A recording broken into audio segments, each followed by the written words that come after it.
Gold Rush fans who watch the Discovery show know that Tony Beets is a Dutchman who worked his way up in the mining industry. Once just another machine operator, he's a big man in the Klondike now.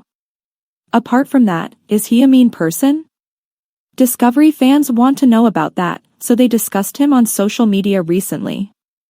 Tony Beets sometimes seems mean and nasty. Parker Schnabel and Tony struggled for years to stay at the top of their mining game. Actually, they clashed over the years, and sometimes, he had to be reminded that Parker worked just as hard as anyone else.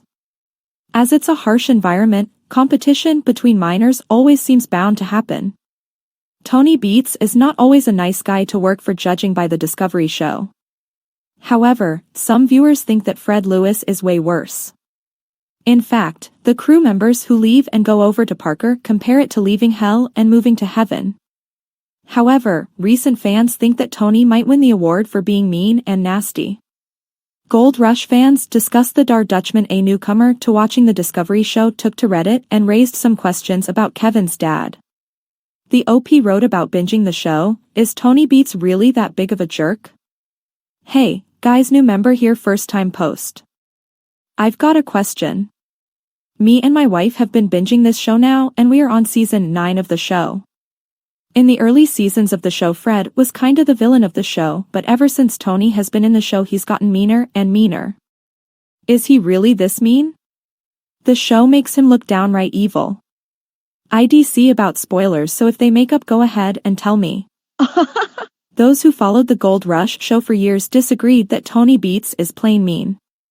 Interestingly, some of them met the miner, and others worked in the industry. He does a hard job in a hard environment. He doesn't have time to be cuddly. I've worked with and for guys like him. It's nothing personal, they just don't have the time or the tolerance for nonsense.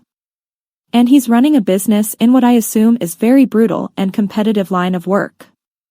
By the way, totally understand Tony, straightforward, no nonsense. The Parker drama, Tony is pushing his buttons on purpose to test Parker. Wanna see the real Tony? Check out his Facebook, or when he sees his granddaughter, sick, on cam. Tony Beets seems to be very successful and his net worth of $15 million proves that. However, he probably comes across as a no-nonsense person because time is money. As he worked so hard for his success, do you agree that he has not got the time to coddle people? Let us know your thoughts in the comments below and come back here for all your Gold Rush and Discovery news.